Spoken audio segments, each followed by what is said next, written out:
what we want to do is use sports as the greatest metaphor for life.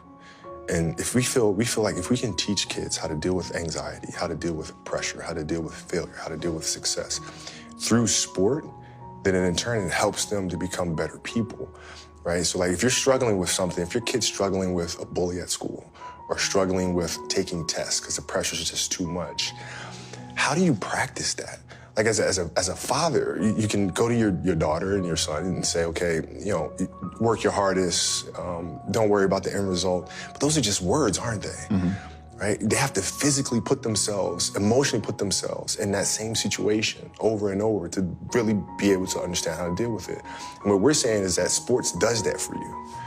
So now through sport, when you practice every day and you're playing these games and you have these emotional challenges, you get used to figuring out how to navigate yourself through, which in turn helps you to become a better test taker and vice versa. I think the goal is always to win championships. No matter where you go, that's the goal. And that's his goal, that's Rob's goal, that's Magic's goal, that's Jeannie's goal, Rondo, all the guys, Kuzma, Lonzo, they all want to win championships, man. So that's what they're gunning for. Well, you don't need to win a champion. Well, you're asking me, you have to win championships. This is why we play, this is why we're here, is to win championships.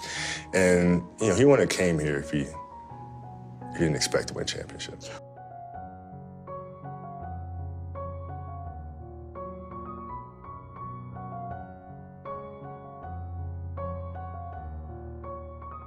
Well, to me, it's just really simple.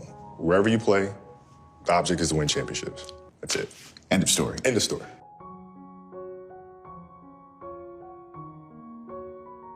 Never. Here's the thing, is for us athletes, it's really hard to transition from that, right? And I was really personal about it when I wrote Dear Basketball. But that is the true challenge of finding what comes next and finding something that you love to do every bit as much as you loved your first passion. That is a challenge for us.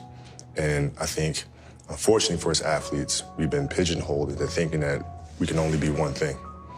And so when I retired, everybody is saying, okay, he's too competitive, he's not gonna know what to do with himself.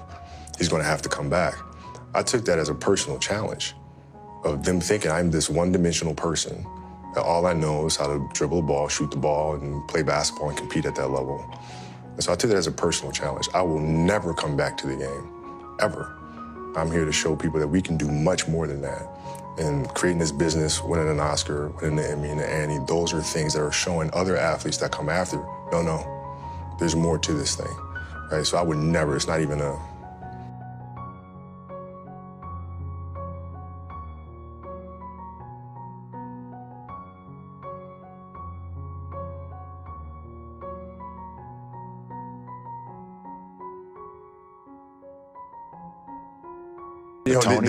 the challenge became, how do I take the lessons that I learned through the game of basketball and translate them into building the studio, right? What are the things that I can take from that? The discipline, the commitment, the team and community. How do you get the best out of each other? How do I take those lessons and move those here? That is the challenge. How do we do great work, uncompromising great work? You're not looking at the bottom line. You're focused on the product first. Right? Is this the best thing that we can possibly make, no matter what? And having that sharp focus is something that I got from the game of basketball.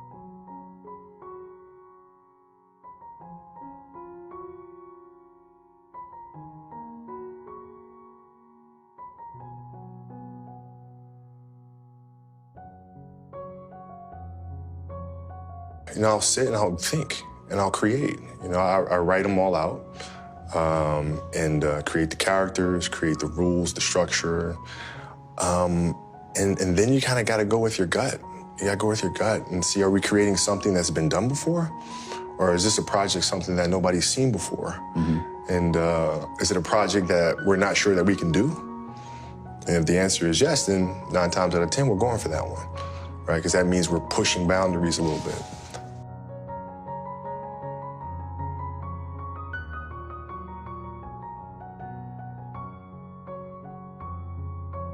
I love creating. I love directing, I love producing. I don't love acting. I don't love being in front of the camera. I like trying to figure out if the arc of the story is the right one. There's about a 0% chance that I come back and play. So not even like a... Nothing. 0. You're toast. you're finished. Done. As a player. That's it. Did last year at any point with you going through your first season not playing basketball? Never. Not once did you think about it?